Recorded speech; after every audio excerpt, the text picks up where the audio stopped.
तो मनुष्यता का जो इंपॉर्टेंट क्वेश्चन है उसको हम लोग अभी डिस्कस कर लेते हैं। तो पहला क्वेश्चन क्या है कि कवि ने कैसी मृत्यु को सुमृत्यु कहा है? बहुत इजी क्वेश्चन है। कैसी मृत्यु को सुमृत्यु कहा है? जो जिस दूसरों के लिए मारे। हाँ, तो क्या लिखेंगे? कवि ने ऐसी मृत्यु को सुमृत्यु कहा है जिसमें मनुष्य अपने से पहले दूसरों की चिंता करे और परोपकार की राह चुनता है, जिससे मरने के बाद भी उसको याद किया जाता है। ठीक है। दूसरा क्वेश्चन क्या है? उदार व्यक्ति की पहचान कैसे होती है? उदार मतलब क्या? दूसरों की सहायता जो करे। उदार व्यक्ति की पहचान कैसे होती है? ठीक। तो उदार व्यक्ति परोपकारी होता है, मतलब दूसरों की सहायता करता है, वो अपने से पहले दूसरों की चिंता करता है और लोक कल्याण के लिए अपना जीवन त्याग देता है। कवि ने दधीची, कर्ण आदि महान व्यक्तियों का उदाहरण देकर मनुष्य के लिए क्या क्या संदेश दिया है? ये थोड़ा बड़ा होगा तो क्या लिखेंगे? हाँ, फिर भी सुन लो कि कवि ने दधीची, कर्ण आदि महान व्यक्तियों के उदाहरण देकर मनुष्यता के लिए यह संदेश दिया है कि परोपकार करने वाला ही असली मनुष्य कहलाने योग्य है।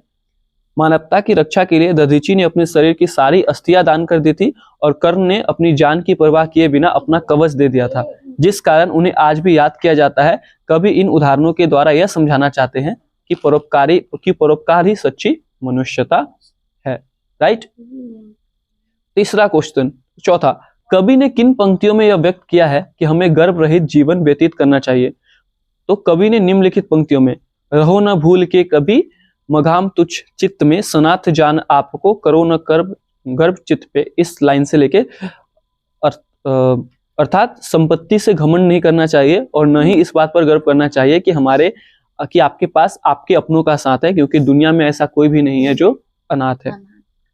पांचवा क्वेश्चन, मनुष्य मात्र बंधु है से आप क्या समझते हैं? स्पष्ट कीजिए। तो मनुष्य मात्र बंधु है अर्थात हम सब मनुष्य एक ईश्वर के संतान हैं, तो हम लोग तो भाई बंधु ही हुए। हमें भाईचारे के साथ रहना चाहिए और एक दूसरे का बुरे समय में साथ देना चाहिए। छठा क्वेश्चन क्या है? कवि ने सबको एक होकर चलने की प्रेरणा क्यों दी? तो बोलो। तो इसको लिखेंगे कैसे कि कवि ने सबको एक साथ चलने की प्रेरणा इसलिए दी ताकि आपसी झगड़े, आपसी समझ न बिगड़े और न ही भेदभाव बढ़े। एक साथ एक होकर चलेंगे तो सारी बाधाएं मिट जाएगी और सबका कल्याण और समृद्धि होगी। व्यक्ति को किस तरह का जीवन व्यतीत करना चाहिए कविता के आधार पर?